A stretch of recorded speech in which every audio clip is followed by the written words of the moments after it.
Well, it has been a long time. I'm not sure for you how long you have been learning Java, but definitely you have already taken quite some time to pick up Java from scratch already. From setting out the environment, to learning your variables, to learning how to do methods, conditional checking, to object-oriented programming and the more abstract concepts such as inheritance, polymorphism, encapsulation, interfaces, abstract classes, inner classes. Well, I'm sure it's not a short journey.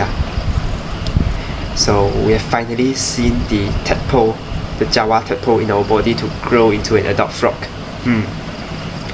So I hope that you can gain something through the playlist and just pick up any things that you want from me. Well, again, I want to emphasize that programming is a very, very fun thing. Be it as a hobby, make it as a hobby. I really don't like to see people suffer doing programming or doing coding, and I will always try my best to let you feel the motivation I always have, when I'm doing the coding. It's simply like a hobby. So for me, programming is something when I want to do, then I do. When I don't want to do, then I will just rest my mind and find some time where I feel like coding, then only I code. So definitely this is a lifelong learning journey. Even though you have known the syntax of Java, but there are a lot of different ways you can play with it, and your code style can only be improved by experience.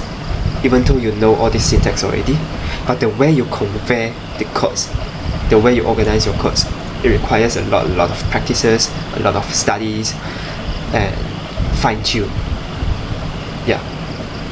So even though you feel like sometimes you might be a little bit devastated or a little bit tired of coding, just rest yourself, and make sure that you persist your motivation.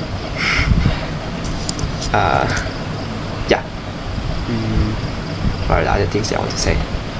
Well, I hope you enjoy this playlist, and I hope that this playlist can help you to gain something new. Although sometimes I might be talking too much. Well, teaching and learning is a totally different thing. I'm also trying to learn from teaching, and I really learn a lot of things, especially when I want to convey a message. I found that it's really not that easy to convey as good as I do. But I'm still in the learning progress as well. Well, in the future, we might encounter Java again. For example, when I want to do a code challenge, I might use Java, because Java is a language which I use the most, and you guys understand the most because of the syllabus. Also, Java is a very, very strong object-oriented programming language that maybe in the future, if we want to dive more into design patterns, when we want to dive more into OOP, we might need to pick Java up again. Well, what else? Again, I want to emphasize that also that if you have any problems, any questions, any for example exam questions you want to ask, just feel free to ask in the comments.